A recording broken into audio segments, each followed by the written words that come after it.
Seja bem-vindo ao nosso curso de Direito Administrativo para concursos públicos. Essa matéria que está em quase todos os editais, em quase todas as bancas, cai conteúdos de Direito Administrativo.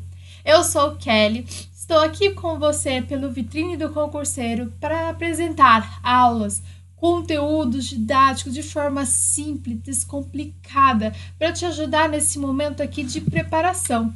Se você quiser se aprofundar, nós temos vários resumos com exercícios aí para você poder aplicar como opção de um conteúdo à parte que você pode adquirir via a descrição desse vídeo.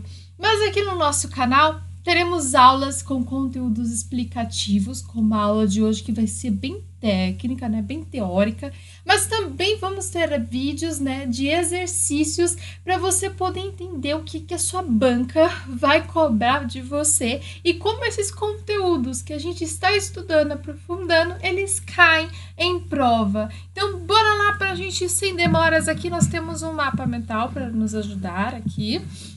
Vou abrir com vocês nossa primeira aula aqui de Direito Administrativo. A gente vai começar aqui, nesse primeiro momento, entendendo o que é esse regime jurídico, que a gente fala aí como conjunto de normas jurídicas. São as relações jurídicas aí dos sujeitos da sociedade.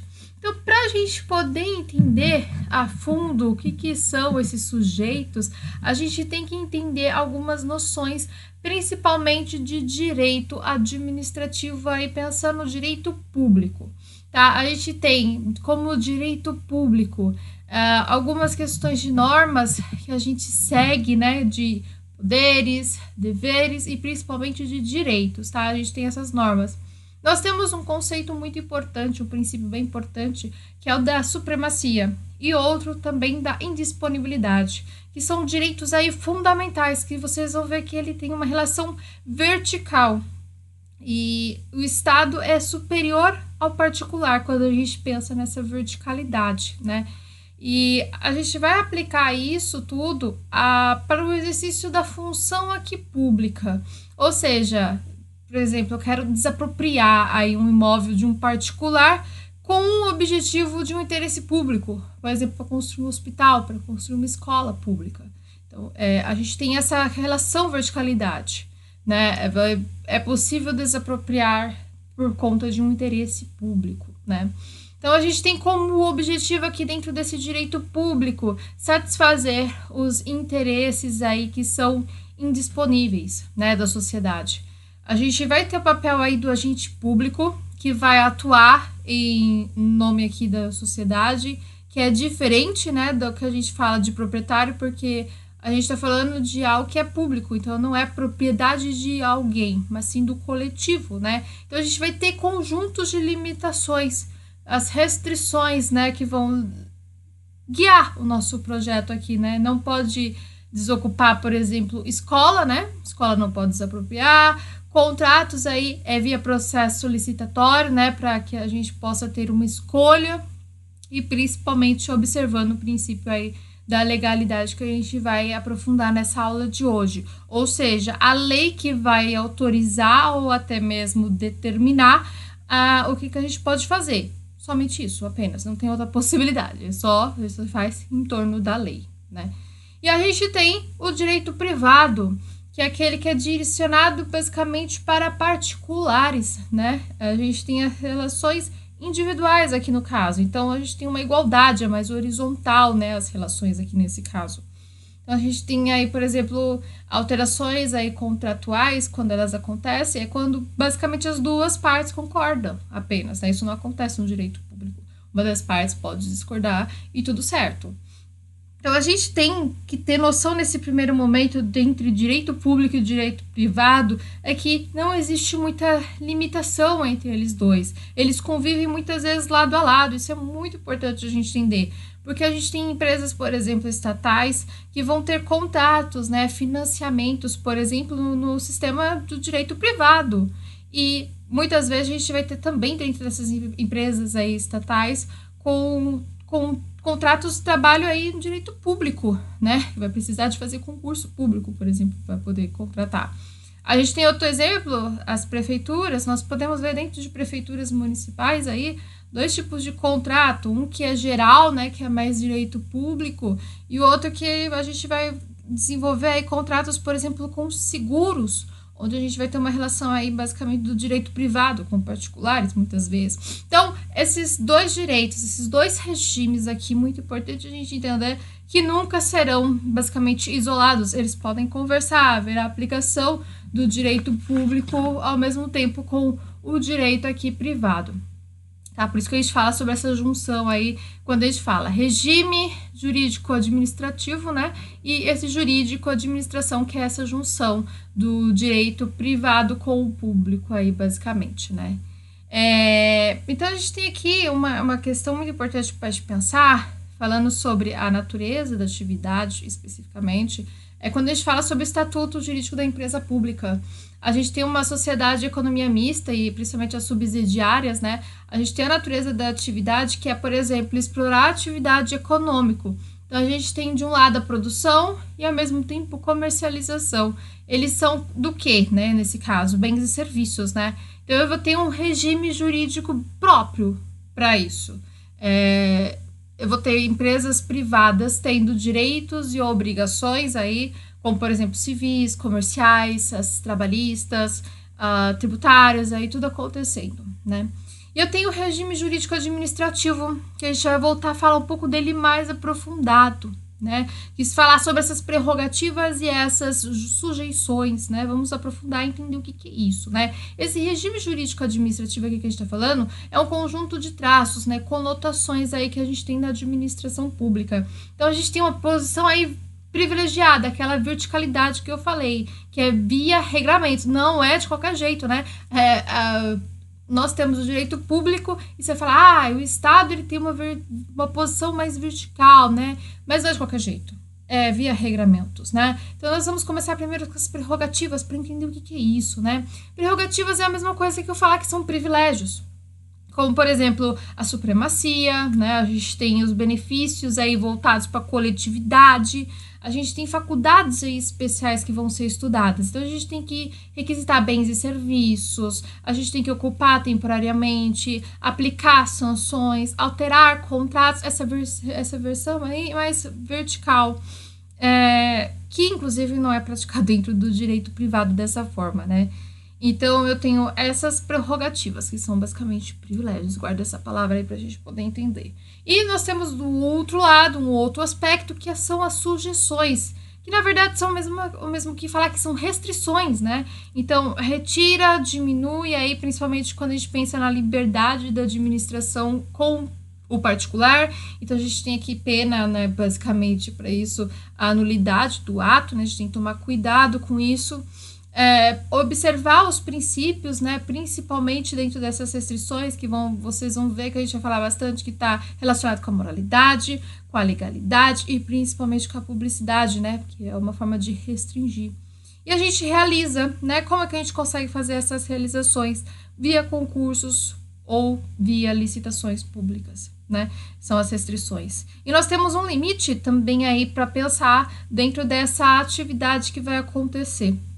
Então, o regime jurídico administrativo aqui, a gente está olhando para o direito público. Esse direito público vai ser aplicado para órgãos e principalmente entidades aí, poderes e restrições com formato aí mais especial, tá? Então, vamos falar aqui um pouquinho mais sobre esses princípios e entender como eles são aplicados junto com essas restrições ou essas prerrogativas, né? Vamos falar um pouco sobre os princípios. A gente vai aprofundar, vocês vão ver que a gente vai ter aulas bem específicas ainda falando sobre principalmente os princípios que são implícitos, que nós não vamos ver hoje porque fica um conteúdo bem denso, mas falando sobre a questão mais dos implícitos nesse primeiro momento, como por exemplo, a supremacia do interesse público sobre o privado. O Estado daí atinge a finalidade, né? Ou seja, via Constituição Federal ou as leis, a gente vai utilizar meios, instrumentos como forma de poder para alcance do interesse público, né? Então, é uma supremacia do interesse aí público sobre o privado. Ou, né, a gente vai ter a indisponibilidade do interesse público, né? Que são as restrições, de uma forma bem bem interessante para a gente poder. Porque a administração não é proprietária, né? Titular, como eu falei, não é uma propriedade, né? Não é posse, né? Então, a gente tem que... Tudo que é controlado pelo governo, pelo Estado, a gente tem que entender que pertence ao povo. E é essa indisponibilidade que vai defender, né, os interesses dos administrados. Então, administrado são as pessoas e a administração é o Estado, basicamente utilizando a sua função aí com os agentes, né? Pensando aqui nas faculdades especiais do setor público, nós vamos poder ver, inclusive aqui mais aprofundado, sobre os requisitos, né, principalmente para ter bem, né, e serviços, né, ocupar temporariamente imóvel alheio, né, aplicar sanções administrativas quando necessárias, alterar ou reincidir de forma unilateral, que acontece muito no direito privado, né, quer dizer, direito público. Essa forma de unilateralidade é muito presente no direito público, via contratos administrativos, né, e impor aí medidas como, por exemplo, medidas de polícia. Então, a gente tem aqui a questão de conflito, né, que a gente vai aprofundar um pouquinho, que é quando a gente tem um interesse público versus particular, né? O público sempre vai prevalecer, né? Então, a gente tem aqui a noção de bipolaridade, né, do direito administrativo, onde a gente tem de um lado as prerrogativas e do outro lado as sujeições, né, que a gente percebe. As prerrogativas vêm com a supremacia do interesse público sobre o particular, e as sugestões é a legalidade mesmo, que vai restringir, que é algo mesmo que a gente pensar na indisponibilidade, né, desses princípios aí, principalmente fundamentais que a gente está trabalhando, que vão ter como objetivo o quê, né, Kelly? A gente quer alcançar a finalidade pública do Estado para preservar os direitos aí fundamentais, mas, claro, o patrimônio público, né, que é o nosso foco. Então, a gente tem, resumindo aqui para nós, né, os regimes nós temos dentro do direito privado, que são para particulares, uma igualdade aí de horizontalidade. A gente tem direito público que vai ter a supremacia ou a indisponibilidade, né, que a gente vai sempre balancear, né, isso, com o interesse público, uma administração bem mais vertical. Nós temos o jurídico administrativo, né, que é o interesse público entre prerrogativas, agora esse termo aparecendo com muita força, comparado com as sujeições, né, a supremacia e a indisponibilidade aí no interesse público. E falar do jurídico aqui, a administração, né, que é o todo aplicado, né, na administração, público e o privado. Então, a gente tem os princípios. Vamos falar um pouco sobre a questão dos princípios. Falei sobre regime jurídico, né, quando a gente fala de direito público e privado. A gente falou também da bipolaridade, né, os tipos de objetivo, e agora a gente vai partir para os princípios. E vamos entender basicamente a base, né? Ela é bem densa, né? Porque tem muito conteúdo quando a gente vai falar agora, né? Então, a base dela é basicamente a supremacia e a indisponibilidade do interesse público. Então, eles vão orientar a atividade toda administrativa, não é de qualquer jeito que se faz, né? Nós temos valores, direitos, diretrizes aí para orientar. Orientar o que a gente precisa de orientação nesse momento? Para elaborar leis, para direcionar a atuação da administração pública, para condicionar a validade dos atos, principalmente os administrativos.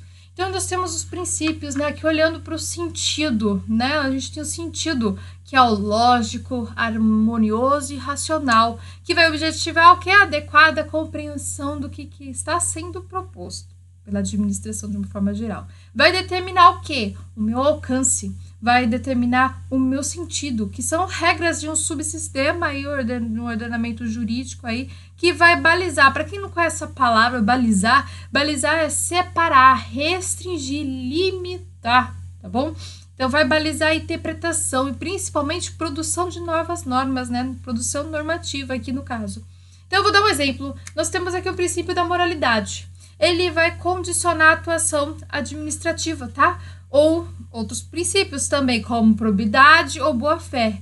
Então, se não tiver alinhado, né, a questão da moralidade com a probidade mais a boa-fé, é inválido, vai ser considerado inválido. Eu tenho, por exemplo, como casos fraudes, né, aqui atrocidades que podem acontecer. E probidade, o que é probidade? Essa palavra vai aparecer bastante, né? E principalmente lá em direito criminal também vai haver, né? Probidade tem a ver com honestidade. Então, probido, tem probidade, é porque tem honestidade. Então, a gente tem probidade, boa-fé. Se não tiver elas, o ato vai ser considerado inválido, tá? Então, a gente tem os tipos, né? Os tipos aqui, que a gente vai falar mais sobre os expressos hoje, né? Que, claro, falar dos tipos, eu tenho que falar dos dois nesse primeiro momento pra gente poder entender a diferença entre eles, tá? Então, vai depender principalmente do ponto de vista. Por exemplo, explícitos que a gente vai ver hoje é porque eles estão previstos taxativamente, ou seja, está lá na nossa cara, está expresso, né? Na norma jurídica de caráter geral, ou seja, numa Constituição Federal, numa lei, por exemplo, Lei 9.784 de 1999, que é o processo administrativo público aí federal, ou a Lei 14.133 de 2021, que são as normas de licitações e contratos, está lá, está expresso, na cara do gol, para nós podermos utilizarmos. E o implícito, ele não consta taxativamente aí numa norma jurídica. Ele vai utilizar do que, Kelly? Então, de outros princípios, como, por exemplo, vai utilizar a jurisprudência, a doutrina. Então, não tá lá na cara do gol, não tá facilmente assim pra gente poder entender. Essa, basicamente, é uma da forma de a gente poder diferenciar, que vai cair, esse tema é muito comum cair também em questões de concurso, né? Para você poder pensar e, a partir da interpretação de um caso, você poder entender, né, o que está sendo implícito, o que está sendo explícito no caso, né? Então, nós vamos começar com os princípios expressos. Eles têm expressos aonde, né? Principalmente na Constituição Federal. Eles vão orientar quem, né, no primeiro momento? A administração, seja ela direta ou indireta. Vai também orientar todos os poderes aí, esferas, né, como Ministério Público, Tribunal de Contas, as entidades aí da administração indireta, pública e privada. Por isso que o conteúdo de direito aqui administrativo cai em vários tipos de concurso. Percebe que ele está presente em vários lugares, como também em todos os níveis do governo, seja na União, no Estado, Distrito Federal ou município. Por isso que é matéria obrigatória de muitos concursos públicos. Por conta dessa orientação que a gente tem aqui nos princípios, né, que vão guiar a nossa atuação enquanto agente público, né, que é o nosso objetivo, né? A gente quer passar em concurso público para ser feliz, a gente vai virar igual direito privado, a gente vai se tornar agente público, então a gente precisa entender o que nos orienta, né, quais são os princípios, esses princípios que são expressos, no caso aqui que a gente vai ver hoje, para poder nos orientar e orientar todo mundo vai seguir essa base, né, de administração pública.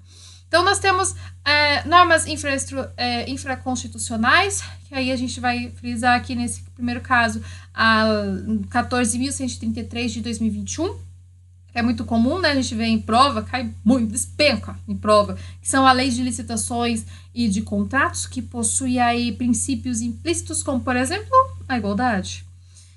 Dentro de princípios, a gente vai ver que eles vão se conversar bastante, um tá chamando o outro. 9.784 de 1999, que é a lei de processo administrativo, como, por exemplo, o princípio implícito dele, que é a segurança jurídica. Olha só, como um vai chamando o outro, né? Apenas não consta aí, nesse caso, expressamente, tá? Esses princípios, por isso que eles são implícitos, eles não estão ali na cara do gol, pra gente poder entender, mas eles estão ali, subentende-se que eles estão ali.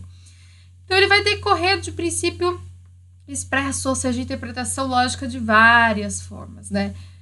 Então, nós temos o consta aí no significativo, né, implicações próprias, Estado de Direito e sistema principalmente constitucional aí nos guiando. Vamos falar exemplos aqui antes de a gente partir por finalmente, né, esses princípios aí. O princípio da finalidade, por exemplo, ele decorre da impessoalidade. Dentro da Constituição Federal, nós temos a impessoalidade. A finalidade, ela apresenta como um sentido mais amplo, tá? Um interesse público. Já a impessoalidade, ela entra aí como um sentido mais estrito, ele tem uma função mais específica para a gente poder entender. Um segundo exemplo, a gente pode comparar esse princípio aí de segurança jurídica. Ele, aplicado na Constituição Federal, ele vai aparecer assim: lei não prejudica o direito adquirido. A gente vai ver bastante isso, né? Uma lei não vai prejudicar o direito adquirido. Então, a gente tem um ato jurídico perfeito e uma coisa julgada. Esse ato e essa coisa, aqui no caso julgada, se prejudicar o direito adquirido, a gente vai vedar. Vai vedar a aplicação e principalmente a retroatividade da lei. Tá? Isso é muito importante a gente observar. O princípio da segurança jurídica, ele acaba, de certa forma, vedando algo que vai prejudicar o que já está adquirido. Já vai ver principalmente questões de cláusulas pétreas mais para frente. Então, princípios implícitos, ele tem uma doutrina, né, segue doutrina, uma jurisprudência, né, e reconhece a existência, a designação dele, né, por meio da doutrina dessa jurisprudência. Então, a gente tem outro exemplo aqui, só para finalizar essa série de exemplos, que é o princípio da supremacia do interesse público. A gente tem uma interpretação aqui do ordenamento jurídico aqui, que ela é própria, né, em razão de ser da administração, né? Então, ela é base, como a gente falou, né? Eu tenho uma observação importante aqui para fazer, que não há hierarquia, tá, entre esses princípios. Se nós tivermos um conflito, por exemplo, entre os princípios, a interpretação vai ter sempre como objetivo aí uma harmonia, uma unidade entre eles. Então, nenhum vai ser maior que o outro, a gente vai falar bastante, nenhum vai ser mais do que o outro, eles vão se completar muitas vezes. Então, vamos partir, né, para os princípios expressos. Olha só como aumenta aqui a nossa telinha. Lá para cima, partir do princípio da legalidade, nosso primeiro ponto, né? A gente vai entender porque ele é extenso. Agora, a gente vai ver que tem muita coisa para ser falada sobre esses princípios expressos, para depois ir para os implícitos e depois começar, né, a aplicação própria. Então, vamos falar sobre o princípio da legalidade. Ele está lá na aplicação, né, que a gente vai utilizar, principalmente nas administrações públicas, diretas ou indiretas, todos os poderes e todas as esferas do governo. Ele nasceu do Estado, né? Estado que cria, que submete as leis. Estado do quê? Estado de direito, né? Dentro dos termos da lei. Então, a lei, né, ela surge como garantia principal de quem? Dos direitos individuais. A lei vai definir e, ao mesmo tempo, também vai limitar em benefício da coletividade. Não é benefício próprio, não tem questão aqui de pessoas, né, indivíduos na questão aqui da verticalidade. Não, já pensando na verticalidade aí porque a gente quer chegar no interesse público aí da coletividade, por isso que ela acaba sendo aí mais vertical nesse sentido. Então nós temos alguns sentidos, 2 sentidos principalmente. O primeiro, ele vai ser aplicado aí aos administrados, que são basicamente quem, né? Administrados são pessoas e principalmente organizações. Então, ninguém, nem eu nem você, será obrigado a fazer ou deixar de fazer algo, senão em virtude da bonita da lei. Tudo que não é proibido, eu posso fazer. E você também pode fazer. Se não é proibido, eu posso fazer. Né? Faz sentido. Então, eu tenho aqui uma autonomia da vontade, de certa forma, né? Seguindo, claro, uma lei. A minha autonomia é tudo que eu posso fazer que não é proibido. Então, eu tenho uma certa autonomia. Então, o segundo sentido, ela aplica-se à administração, que vai impor aí a atuação administrativa, né? Somente quando tem uma previsão legal. Ou seja, um agente público, eu passei no concurso público hoje. Amanhã, quando eu for atuar, né, realmente assumir o meu cargo, eu não posso fazer o que eu quero, eu tenho que seguir uma lei de acordo com a previsão legal. Não posso sair fazendo passei no concurso, agora eu posso fazer tudo. Não pode, não. Tem que ser baseado na lei. Então, guarda, esse princípio é um dos principais específicos, né? Princípios aí pra gente poder ver. É a legalidade que vai guiar o nosso fazer ou não fazer, a nossa autonomia da vontade. Então, nós temos aqui principalmente a questão sobre a proteção dos direitos individuais. Faz o que não é proibido e impede que a administração imponha aí restrições. A lei faz isso. É via lei isso. Então, a gente tem aqui o administrado. Ele tem uma vontade autônoma, segundo a lei e além da lei também. Não pode o quê? Contra a lei. Isso é importante, tá? Isso é muito importante dentro do administrado, a gente observar isso. Já a administração, ela vai limitar aí os ditames da lei. E não pode, por exemplo, atuar contra a lei ou nem além, tá? Não pode ir contra. Não pode sair concedendo direitos a qualquer um. Não pode. Não pode criar obrigações. Se não existe, não pode. Não pode sair criando. Não somos um agente público, não pode sair criando leis. Não é função dele. E nem impor vedações se não existe. Se não existe vedação, por que você vai criar? Não faz sentido. Então, ele depende de uma prévia edição legal, né, da lei, somente segundo o que a lei está falando e propondo. A gente não cria nada. Agente público não cria nada. Ele segue. Então, a função administrativa aqui nesse caso vai se subordinar a previsões legais. É o que nos manda, né? Um agente público atua quando uma lei determinar, ou seja, vinculação, ou quando ela autorizar, que é a discricionalidade, que a gente vai ver mais aprofundado um pouco mais à frente, sobre essa capacidade de poder escolher. A atuação administrativa obedece vontade legal. Guarda essa informação. Nós temos um exemplo, por exemplo, 2 particulares. Firmou um contrato. Ele vai fazer o quê? Ele vai vender uma televisão. E a condição é cortar grama.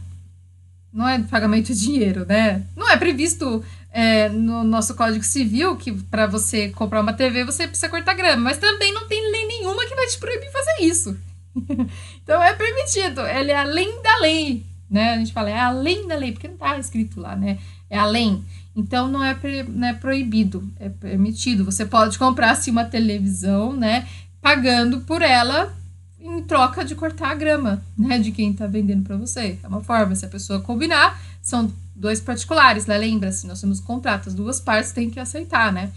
Então nós temos aqui a questão também para observar o órgão público, que não é possível conceder direito a servidor quando não é previsto a lei. Então, a lei não proíbe, não permitiu, a administração não consegue. Então, perceba, não vou conceder porque não proibiu, nem porque não permitiu. Então, a administração aqui no caso vai seguir o quê? Atos normativos próprios, né, primários, diplomas normativos e principalmente decretos regulamentares aí, nesse caso secundários, né, que não vão inovar aí a nossa ordem jurídica, como são os casos, cuidado com isso, tá?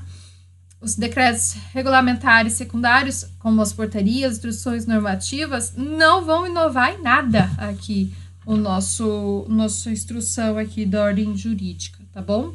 Os atos normativos secundários, eles vão detalhar determinações, aqui no caso gerais, abstratas, aplica aí no dia a dia mesmo, como os agentes públicos seguem, se descumprir é considerado ilegal, então são os famosos atos aí normativos secundários, tá?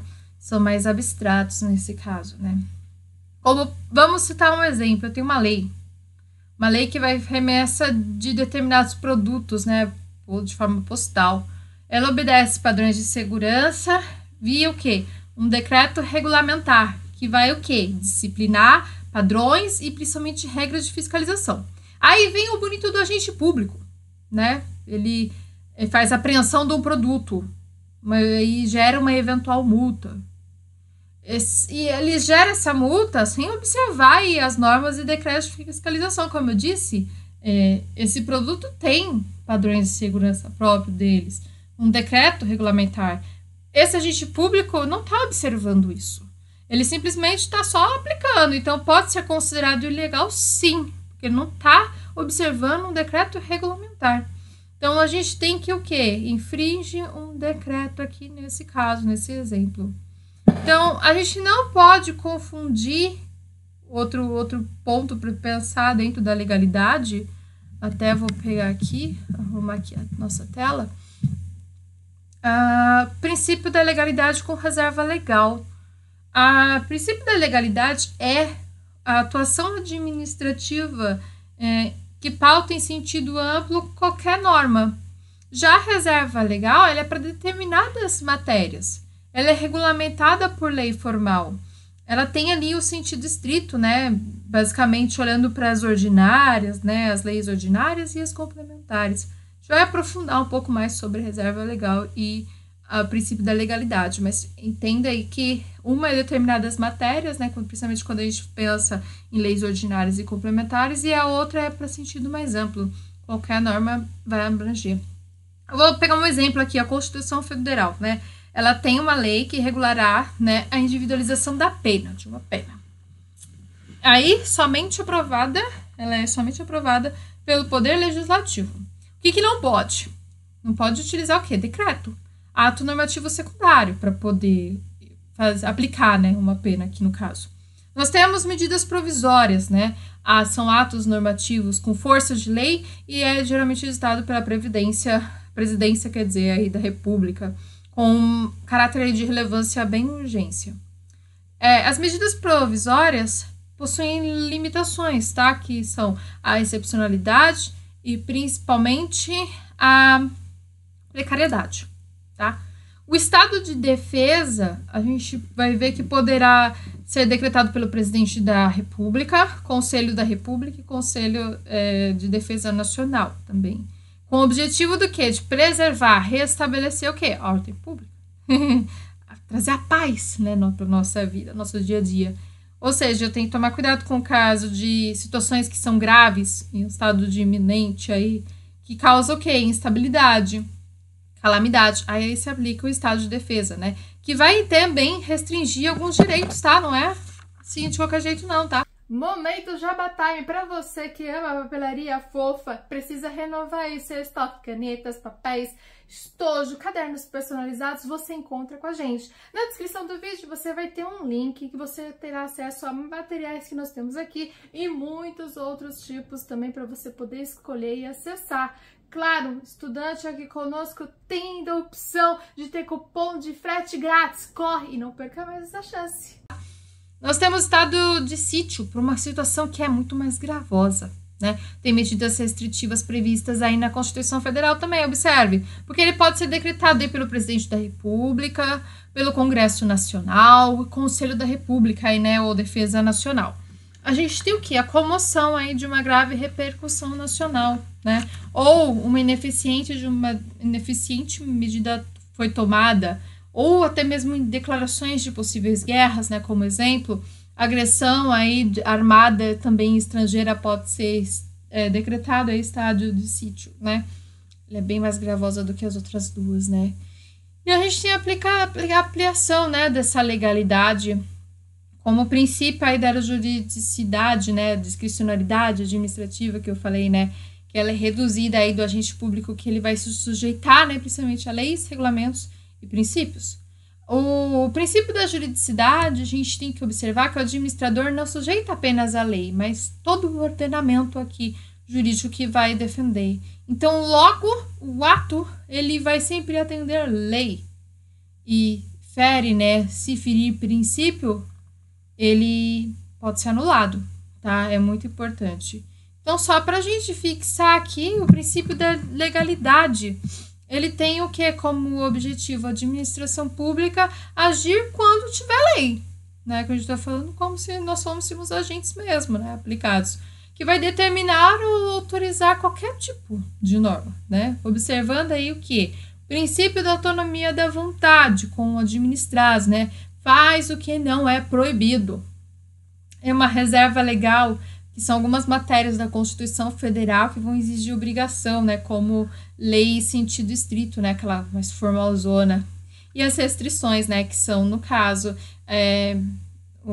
próprias medidas provisórias, que vão exigir aí estados também, que a gente vê, defesa ou sítio, que são alguns tipos de restrições que a gente tem no nosso ordenamento aqui da legalidade, nosso princípio da legalidade aqui que a gente fecha nesse primeiro momento. Partirmos agora para o próximo princípio, nós temos a impessoalidade, né? Começa aí com um sentido um pouco mais amplo, que a gente pode falar que é a finalidade dentro dos implícitos, né? Interesse aí público, né? Então, o sentido estrito aqui, ele quer o quê? Satisfazer a finalidade específica prevista que está na lei. Então, caso contrário, esse ato será totalmente inválido, se não respeitar esses dois sentidos. Como, por exemplo, Kelly, a remoção, por exemplo, no servidor público. Ele tem que adequar o quê? Número de servidores de unidades administrativas. É o nosso objetivo aqui nessa remoção. Então, se usado para punir servidores, a gente tem dois caminhos. Somente desempenha mal função, então a gente vai utilizar o sentido amplo, que vai seguir o interesse público. E se a lei não estabelece finalidade para transferência, a gente vai utilizar desvio da finalidade. O ato vai ser nulo, tá? Então, cuidado com isso. Se a lei não estabelece finalidade aí para transferir, né? Não dá para fazer isso. A validade de um ato, o agente aí, né, de fato, né, que vai poder falar, né, que a gente está falando, preciso aumentar, né, os servidores. E aí eu pego um agente público que não tem investidura regular. O que é isso?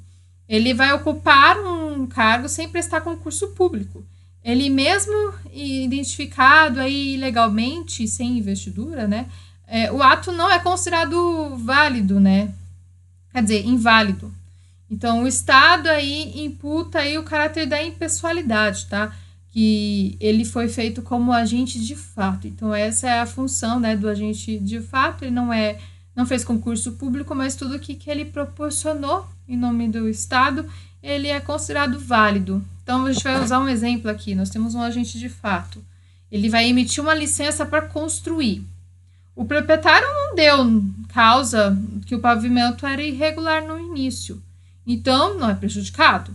A gente vai ter que considerar o que esse caso? Válido. Porque a gente tem o quê? Correlatado com o princípio da segurança jurídica. Eu não vou abandonar lá, né? Principalmente que foi construído, foi emitida uma licença por um agente de fato, mas não é prejudicial. Então, eu tenho aqui o princípio que vai conversar com a impessoalidade, que é a igualdade e isonomia. A administração deve o quê? Nesse caso, atender todos os administrados, sem discriminação, hein? Não posso fazer exclusão, hein? Não favorecer pessoas e principalmente fazer perseguições indevidas. Não vou pegar meu inimigo lá, pessoal, eu vou prejudicá-lo porque eu fui aprovada no concurso público hoje. Não dá pra fazer isso. Então, esse princípio da igualdade e isonomia é a mesma coisa que eu falar aqui em impessoalidade. Então, eu tenho casos de tratamentos diferenciados aqui, tá? Nós temos uma previsão legal, que vai principalmente fazer-nos lembrar, a importância de nos lembrar, que a Constituição Federal, no artigo 5º, ele vai falar todos são iguais perante a lei. Então, eu não posso fazer distinção, não posso usar minha função aqui de agente para poder punir quem eu não gosto, né? Não posso fazer isso, não. E aí eu tenho a questão da aplicabilidade. Primeiro que eu preciso ver a exigência, né, da aprovação prévia de concurso público, né, quando eu estou falando de impessoalidade, que é a investidura de um cargo público aí que eu quero, emprego público. A gente tem a questão também do processo de licitação pública, que é a contratação de obras aí, de serviços, ou até mesmo compra, ou até mesmo alienações, né, que são vendas, basicamente. E também temos a questão das licitações públicas, que são as permissões, né, concessões do serviço público aqui no caso, que a gente vai ter um regime aí de precatórios judiciais, o pagamento aí de débitos das fazendas públicas, né, a gente tem que tomar bastante cuidado com isso. Então, eu vou ver que aqui a gente vai conseguir utilizar também o princípio da supremacia do interesse público, porque a impessoalidade vai decorrer disso. Ele vai buscar a finalidade ao interesse público, buscando a isonomia, a igualdade e principalmente tratamento igualitário aqui nesse caso. Eu vou ter o quê? Uma vedação aí do quê? De promoção pessoal. Muito cuidado com isso. Os agentes públicos, se for aprovada amanhã no concurso público, eu vou atuar em nome do Estado, não em meu nome. Eu não devo ocorrer pessoalização da promoção pessoal, ou seja, não é a Kelly. É o agente público que eu estou na função no momento. Então, são atos realizados pelo nome do Estado. Então, eu tenho que cuidado, né? O que é essa promoção pessoal? É a publicidade, né? A publicidade, quando ela é usada, ela tem que ter caráter do quê? Educativo, informativo, uma orientação social. Não se deve utilizar nomes, né? Símbolos, imagens, fazer promoção pessoal mesmo, né? Ou seja, atividades da administração não pode imputar para funcionários. Imputa-se aos órgãos, às entidades que me representam. Se a partir da manhã eu virar agente, né, aí público, e eu passo no concurso público e começo a trabalhar para a Prefeitura de São Paulo, é pela Prefeitura de São Paulo que eu estou representando, não é por Kelly ou por outra empresa, né? Em meu nome. A promoção pessoal aqui, ela é um ato de improbidade administrativa também, ó. Improbidade, não é honesto. Lembra? Improbidade é honesto? Aqui, não é honesto. Então, vai contra os princípios da administração pública, nesse caso. Então, por exemplo, tem um governador lá, ó, o governador. Ele não pode se promover por exemplo, do que ele realizou. Eu tenho que tomar cuidado, porque isso vai infringir, inclusive, a questão da impessoalidade, da legalidade e principalmente da moralidade, né? A gente vai falar bastante da moralidade, porque ela já está chegando por aqui. Mas continuando aqui na nossa impessoalidade, né? Falei da vedação aqui da promoção pessoal. Nós temos a questão do quando acontece impedimentos e suspeição, isso a gente vê bastante em direito criminal, que é a questão de você afastar de processos administrativos jurídicos envolvidos que não possuem condições para aplicar a lei, como, por exemplo, isso acontece bastante com o juiz, né? O objetivo aqui é aplicar uma lei, né, em forma imparcial sempre, né? Eu quero ser sempre imparcial no meu julgamento. Não quero que o meu poder que eu tenho de agente, né, público, prejudique outra pessoa. Eu tenho que ser sempre o mais imparcial possível. Porque a função disso, inclusive, ela é observar a questão de se é parente, né, do caso, por exemplo, tem um juiz, ele é parente, ou ele é amigo do juiz, ou ainda se é inimigo desse juiz, né, quem participa aí do processo que a gente está falando, né. Então, a gente evita aí possíveis favorecimentos, ou desfavorecimentos, no caso de inimizade, né. Ele vai querer o quê? Preservar a isonomia do julgamento. Ou seja, ele vai afastar a autoridade. Muitas vezes, muitos juízes podem ser afastados, porque às vezes está simplesmente cuidando de questões que não são da própria família.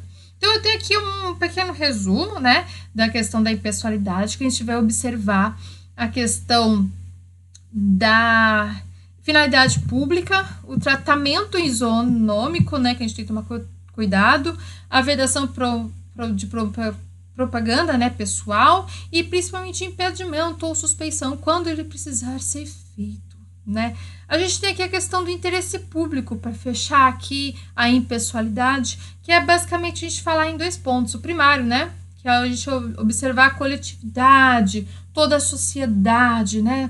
Então a gente vai sempre ter restrições, limitações, medidas coercitivas aí dentro dessa impessoalidade.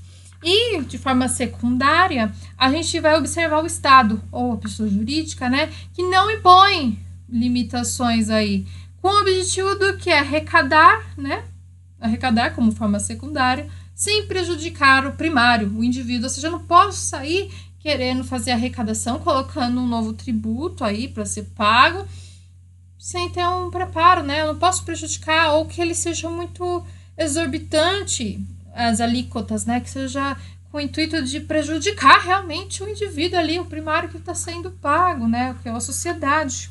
Então, de um lado a gente tem o coletivo, a sociedade, e do outro o governo, né, o Estado ali, que pode impor limitações. Então, sempre como forma de equilíbrio, né, prerrogativas e sujeições ali, para que não haja, né, a quebra desse interesse público aqui que a gente está falando.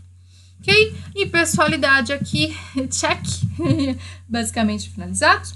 A gente vai falar agora sobre a moralidade. Moralidade, Kelly, princípios morais, a moral aqui importa dentro do direito? Sim. De certa forma, sim, ela vai guiar o administrador público aqui no caso, que ele não dispense, né, preceitos éticos, que estão presentes na sua conduta, né, no seu dia a dia. Então, a gente vai ter atos com moralidade administrativa, sim. Então, a gente tem a questão do autônomo, que é diferente da legalidade, hein? Cuidado. Nós temos a questão da improbidade. Lembra? Improbidade é sem honestidade administrativa. Aqui nós vamos ter a suspensão de direitos políticos, no caso. Pode gerar perda aqui da função pública, pode ter disponibilidade de bens e, principalmente, ressarcir o erário que foi prejudicado. Né? A gente tem que tomar bastante observância com isso. Nós temos a questão do crime de responsabilidade, que geralmente, quando a gente fala disso, presidente da República, né? Que é basicamente contra aí, a probidade administrativa, tá? Isso é crime de responsabilidade. Ou seja, ele foi contra a honestidade aí da administração, do seu poder aí, de uma forma que não devia. Quase nunca acontece isso. Mas qualquer cidadão, que é uma parte legítima, ela pode propor uma ação popular, tá, meu povo? Ela pode anular um ato que foi lesivo aí à moralidade administrativa. Percebeu que aquele presidente prejudicou, coisa que quase nunca acontece? Ele pode anular esse ato que foi lesivo, sim. Por isso que é importante a gente perceber que o papel das pessoas na sociedade, né, principalmente na política, é participar, né? Participar e muitas vezes até anular, dependendo da forma como se é organizado. Então, nós temos aqui um exemplo, a Lei 9.784 de 1999, que vai prever um princípio aí da moralidade, que é a obrigação da administração pública federal. Seguir o quê? E atuar como? De acordo com padrões éticos da probidade, né? Ou seja, honestidade, decoro e principalmente a boa-fé. Então a gente tem que tomar cuidado com as ofensas, que as ofensas elas podem ser como moral, de bons costumes, de regras da própria boa administração, de justiça aí, ou mesmo equidade e principalmente aí honestidade na cara do gol, né, probidade, que vai ofender a bendita da moralidade administrativa, né? Então a gente tem que tomar cuidado. Nós, agentes públicos, temos que observar essas ofensas para não cometê-las, né? Não partir, né, para isso, porque vai contrariar a moralidade. Então, nós temos um caso aqui, a atuação administrativa legal. Porém, ela acaba sendo imoral. Então, não existe uma lei que proíbe o agente aí, por exemplo, nomear um cônjuge. Se não existe lei, ela se torna um ato legal. Agora, ele nomear um cônjuge, aí sim é imoral. Porque está ofendendo quem, Kelly? Bom, os princípios, a honestidade, não posso sair. Não existe lei, aí eu falo, tá bom, vou nomear meu marido para trabalhar comigo a partir de amanhã. Não. Isso já está sendo imoral. Então, o STF aqui, ele vai fazer uma vedação via súmula vinculante 13. Guarda, o 13 aí é a súmula do nepotismo, né? A administração pública que vai ter a questão da violação de uma Constituição Federal aí. Então, a gente tem a nomeação de quem? Do cônjuge, do companheiro, do parente. E parente aqui a gente vai frisar. Pode ser linha reta, colateral ou por afinidade. Isso até terceiro grau, tá, meu povo? Então, eu vou ter aqui o quê? Eu vou nomear essas possibilidades, né? O cônjuge, o pai, companheiro ou parente. Eu vou fazer que ele faça o quê? Ele seja o quê, né? Na administração pública. Ele vai fazer uma direção, ou até mesmo chefiar, ou até mesmo assessorar. E aí a gente pensa o quê? Que há uma comissão aí, né? Uma confiança, uma função aí gratificada. Então, observa, a administração pública, ela é direta ou indireta, né? A gente tem os poderes, União, Estado e Distrito Federal. Cuidado, isso aqui é nepotismo, quando a gente faz isso, né? Então, é complicado a gente deixar isso, né?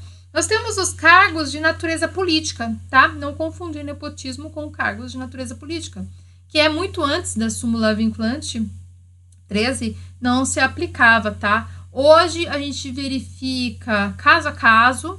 Se o caso não possui, quem foi contratado não possui a capacidade técnica para ocupar cargos de natureza política, a gente tem caso de troca de favores, né? Que no caso é caracterizado logo na cara do gol nepotismo. Você convidou o seu marido, né? Seu companheiro ou algum parente seu lá de linha reta para ocupar cargo de natureza política. Tá, ele tem formação específica, tem experiência para isso? Tá, não acontece nada, ele está ocupando um cargo de natureza política. Caso você contrate esse companheiro e ele não tenha nenhuma experiência para poder ocupar esse lugar, meu bem, isso é nepotismo, tá? Guarda esse exemplo, que eu vou guardar agora para você. Então, eu vou nomear meu irmãozinho bonitinho, vai ocupar o cargo de natureza administrativa. Olha que lindo. Ele vai ofender quem, no caso? Moralidade, impessoalidade, igualdade e eficiência. Agora, se eu nomear um irmão, sou prefeita da cidade, vou nomear meu irmão. Ele vai exercer cargo de secretário municipal. Aí é uma função aí política, natureza política. Ele ofende se não tiver a capacitação técnica. Se ele tiver essa capacitação, não ofende. É tranquilo, é de boa, tudo suave, pode ocupar. Então nós temos aqui uma lei, 14.230, agora recente, 2021, que é a lei de improbidade. Olha que linda, né? Ela incorpora essa súmula vinculante 13, que é do nepotismo, e ela vai proibir o nepotismo da administração pública. Olha que lindo, agora temos lei, não é uma súmula apenas, virou lei, olha que lindo. Então nós temos a questão da moralidade aqui no sentido jurídico, que vai fazer um controle judicial. E moral é anulado, tá? Dentro do poder judiciário. A moralidade vai estar sempre relacionada com a legalidade, faz sentido, né? Imorais é igual ilegal, né? A gente tem que pensar, ou muitos casos, a gente, quando tem o julgamento, ele pode ser considerado ilegal e imoral também ao mesmo tempo, tá? Nós temos uma relação aqui criada entre administração, administrados, e vai se estender em particulares, como a formação de conluio, né? Onde a gente tem a fraude, né, da realização de licitações, né? Um pequeno grupo aí com vantagens, né? Quase nunca acontece isso. É ilegal, imoral e desonesto, tá? Importante a gente falar. Nós temos basicamente dois sentidos, Kelly. Na verdade, alguns sentidos, são mais de 2 sentidos aqui pra gente pensar. Deixa eu até descer um pouquinho aqui. O sentido de atuação, no caso, ética, né? A probidade bonita, que é aquele que é ético, transparente, honesto, né? Que a gente gosta. Ele não vai poder o quê? Sonegar, violar, informar de forma incompleta e com o objetivo de enganar, obter benefício pessoal não pode e nem prejudicar administrado, ou seja, quem está chegando lá na sua mesa para você poder ajudar no seu dia a dia, né? E nós temos um outro sentido que são os valores consagrados na lei, ou seja, não limitar a aplicação da própria lei, né? Alcançar os valores, né? E é um pouco como a lei, entender quais são os valores que estão lá na lei, né? Ou seja, por exemplo, isonomia. Eu tenho isonomia dentro de concursos públicos. Eu tenho que estar dentro dos ditames. Ou seja, contrato de agente público. Eu não posso sair contratando quem não está, né, dentro desse ditame. Passar de acordo com o concurso público. Os costumes administrativos, eles vão passar o que é a validade. A conduta aí administrativa. Assim como também a gente está falando desses costumes, que são regras, né, de certa forma, dentro da informalidade, que acabam guiando condutas. E elas acabam tendo validade, sim, para não infringir aí alguma lei, claro. E ser vinculado aí, reiterado. Ele tem um aspecto legal, os costumes têm. Ainda mais se eles são para beneficiar, né? Não está na lei lá, mas é o costume que dá certo, dá bom, continua fazendo. Continua fazendo que dá bom. Então, nós temos o conteúdo do ato, né? Que temos o surgimento do ato, que é o objeto, né? O objeto desse ato. A gente não precisa de intenção, tá? Observação com isso. Você fala, mas não teve intenção, mas fingiu a moral. Já é considerado. Já tá lascado. Tá? Não precisa de intenção. Esse é um objetivo aqui bem claro, porque isso aqui, tudo que eu tô falando, meu povo, cai em prova com exemplos práticos. Então, você tem que prestar atenção muito bem nessas teorias aqui, desses princípios, para que não haja dúvidas, né? Principalmente quais são as principais diferenças de um para o outro. Chegamos aqui na publicidade. Estamos quase acabando, povo. Estamos quase acabando, tá bonito aqui o conteúdo. Já quero ver aquela chuva de likes aqui para quem tá adorando esse conteúdo, porque hoje a gente tá bem teórico. Mas no próximo vídeo que a gente publicar aqui vai ser só exercício de como eu sou branca, vai cobrar tudo isso aqui. Vai ser babado atrás de babado, meu povo. Então vamos lá, princípio da publicidade. Ela exige que a gente tenha publicação em órgãos oficiais, como requisito aí de eficácia. Tá? Então, a gente tem atos aqui que são externos e atos que implicam ônus. Eles são publicados aí em órgãos oficiais, como, por exemplo, que órgão é esse? Um diário oficial, por exemplo, da União ou do Estado. Ele tem que objetivo? Produzir seus efeitos. Ele não basta apenas ser válido, ele precisa ter competência, finalidade, forma, motivo, um objetivo. Precisa bonita da eficácia, ou seja, a publicação oficial, para que todo mundo saiba, né, meu povo? Então, nós temos tipos de atos para eficácia. Nós temos os efeitos gerais, né, que são destinatários indeterminados, ou efeitos externos, que alcançam administrados. Lembra? Máximo de pessoas podem ver, né, essa informação e tem que ser, né? Todo mundo precisa saber. Ninguém pode falar, não sabia, né? Tem que chegar fácil para as pessoas, tem que ser publicado. Então, a gente tem editais, por exemplo, de licitação ou de concurso. Ele, para ter eficácia, ele é publicado, tá? Vai estar lá no diário. Tudo está no diário. Seja do Estado, por exemplo. Nós temos a transparência aqui, né? No quesito aqui da publicidade. Deixa eu até subir aqui um pouquinho. Estou preocupado aqui com a transparência do princípio aí da disponibilidade do interesse público, que é o efetivo aí controle que a administração pública vai exercer. Então, eu tenho alguns tipos de manifestações. São 3, tá? O direito aí de peticionar, que é a defesa do direito, contra principalmente a ilegalidade e o abuso de poder, tá? Não está restrito à informação. Aí eu tenho também o direito de obter aí certidões. Eu posso obter aí certidões nas repartições públicas com o objetivo de quê? Defender o direito, né? Esclarecer as situações do meu interesse pessoal. É permitido, né? Publicidade. E a divulgação de ofícios de informações. Eu tenho publicações na imprensa oficial, jornal impresso, ou até mesmo na internet. Todos têm direito de receber dos órgãos públicos acesso à informação. Guarda essa informação. Esse tópico aqui é muito importante. Porque eu tenho interesse particular, o coletivo e o geral. No prazo aí da lei. Eu tenho que receber. E eu só tenho que tomar aqui, como ressalva, um cuidado aqui especial, no sigilo aí, principalmente da segurança, né? Da sociedade e principalmente do Estado aqui nesse caso. Eu tenho formas de participação de usuários da administração pública, né, de acordo aí com o artigo 37, como o acesso a quê? Registros administrativos e principalmente de informações de atos de governo, transparência, né? Cabe aí à administração pública, no caso, tomar gestão de documentos governamentais, providências para franquear, né, consultas, quando necessário, sempre, né? E observar os procedimentos aqui para garantir acesso à informação para todos, essa informação.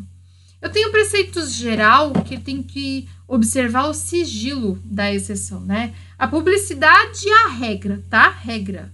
Não dever absoluto. Cuidado com isso. Sobre o caso da exceção, né, dessa regra, a gente tem a questão de dados pessoais, por exemplo, a intimidade, a honra, imagens pessoais. Por exemplo, eu sou agente público, eu não quero que minha intimidade, a minha honra seja publicada, né? O que isso vai ajudar a sociedade, né? Então, eu tenho que ter a segurança dessa sociedade e desse Estado aqui muito bem preservados. Não quero que seja compartilhado. A transparência aqui, ela é ativa, né? Ela tem informações que são divulgadas de ofício, tem uma certa organização. A transparência já passiva, ela é fornecida por solicitação. Então, a ativa é aquela que você simplesmente pega e publica, nem pede autorização. Precisa divulgar. Já a passiva é aquela que você tem que ir lá e pedir, por favor, preciso ter acesso a informações meu que está no Gov. Preciso acessar uma informação específica, por exemplo, né? Então, eu tenho a lei aí de acesso à informação, que ela é a questão da divulgação aí de, por exemplo, de nome de servidores. Eu virei servidora pública, né? E aí eu vou ter meu nome e, inclusive, vai estar lá quanto recebo. Isso é permitido, sim. É uma divulgação, lei de acesso à informação. Quanto que a gente gasta por pessoa, pelo pessoal, tá lá. E é legítimo isso. A publicidade e principalmente a transparência, para onde o seu dinheiro está sendo aplicado, né, dentro do governo. Qual que é o valor que um agente está recebendo, né, o servidor está recebendo. Uma observação importante aqui é que não deve ser divulgada uma informação pessoal minha, como, por exemplo, CPF, meu endereço. Não é interesse desse público geral. Não interessa onde eu moro. Interessa saber o quanto estou sendo paga pelo que eu estou prestando para a sociedade, né? Porque servidor está trabalhando para a sociedade, né? Então, cuidado com essa questão de publicidade em relação a isso. É possível, sim, você divulgar salário, mas não é permitido que você divulgue o endereço dessa pessoa ou algum documento pessoal dela, tá? Enfim, a eficiência, né? Que é a administração aqui atuando de uma forma específica, né? Em busca de excelência, oferecer serviços com qualidade. Todo mundo quer isso, né? Menor custo possível, com padrão alto de qualidade, menor tempo. Olha só que requisitos ótimos. O agente público vai ter um modo de atuação muito interessante, que vai obter aí a melhor atuação, obter melhores resultados também é foco aqui da atuação. Vai ter exigência de avaliação, olha só, não é de qualquer jeito, em especial de desempenho. Para quê? Para estabilidade, principalmente, né? Quer continuar, né, sendo agente público, servidor, ou até em caso de perder cargo público, né? Vai ter uma avaliação periódica aí do desempenho para poder avaliar se ele consegue ou não continuar. E eu vou ter modos aí de organizar, de estruturar, de disciplinar aqui a administração pública de uma forma muito mais racional e principalmente em busca de melhores resultados aqui dessa prestação. Eu tenho aqui a administração gerencial, né, que é antes de processos, né, que são realizados por resultados, basicamente, onde eu tenho o objetivo de um controle prévio. Então, após atos anteriores, eu tenho uma autonomia aqui do gestor. Deixa eu até descer aqui, né? Administração gerencial, que é onde que a gente está falando agora. Então, eu tenho autonomia do gestor, que tem conceitos bem relacionados à eficiência. Vamos observar: transparência administrativa, foco no cidadão, a descentralização ou desconcentração, contratos de gestão, agências autônomas aí, organizações sociais, ampla participação da sociedade aí no controle e fornecimento de serviços. Isso são conceitos aí que a gente observa dentro de eficiência. Ela surge de onde, né? A partir do descontentamento da sociedade. Por quê? Qualidade do serviço tá ruim, só tá dando prejuízo para a morosidade aí. Precisa resolver, vamos colocar padrões aí, avaliações. Então, tem a questão aqui de órgãos e entidades de administração pública, individual até de forma conjunta, vão avaliar as políticas públicas, né? Com foco no que? Resultado, eficiência. E vai divulgar isso depois, esse objeto avaliado e quais foram os resultados alcançados dessa avaliação, né? Porque a gente quer uma harmonia com todos os outros princípios, né? Por exemplo, a gente vai ter um exemplo aqui bem legal. O agente público, ele deixa de realizar uma licitação. Aí ele vai e contrata a empresa do amigo dele. Ele vai ser mais célere, barato, vai ter mais qualidade, é o que ele fala, né? Ele é mais eficiente de uma forma geral. Mas ele está atingindo o quê? O que está atingindo? Quais são os princípios que estão atingindo? É ilegalidade, meu bem, imoral, é contra a impessoalidade, você chama o seu amigo. Por mais que tenha todos os quesitos de eficiência, você não está fazendo o bendita da licitação, que é obrigatória. É um dos princípios que nós temos aqui dentro dos princípios expressos. É você agir com a legalidade da lei. É não trazer a questão da impessoalidade. Seguir dentro da boa moral, né? Dos bons princípios. E principalmente ter a capacidade de dar direito para todos, né? Via publicidade, né? A gente tem que seguir todos os demais. Não adianta até falar, tá tudo eficiente, mas não tá respeitando os outros. Então é o quê? É nulo esse ato. Não adianta você querer continuar, que não vai dar certo não, tá? Então, a gente vai fechar basicamente esse bloco por hoje. Já quero que você se inscreva aqui no canal para acompanhar as próximas aulas que estão vindo, ó, babadeira. Curtiu? Já deixa o seu comentário. Vamos nos preparar para a próxima aula. Quer ver como é que as bancas cobram isso, como isso cai em prova, basicamente, que é muito legal da gente observar tudo isso. E vamos continuar estudando juntos aqui. Muito obrigada pela presença de vocês. Chuva de likes, até mais!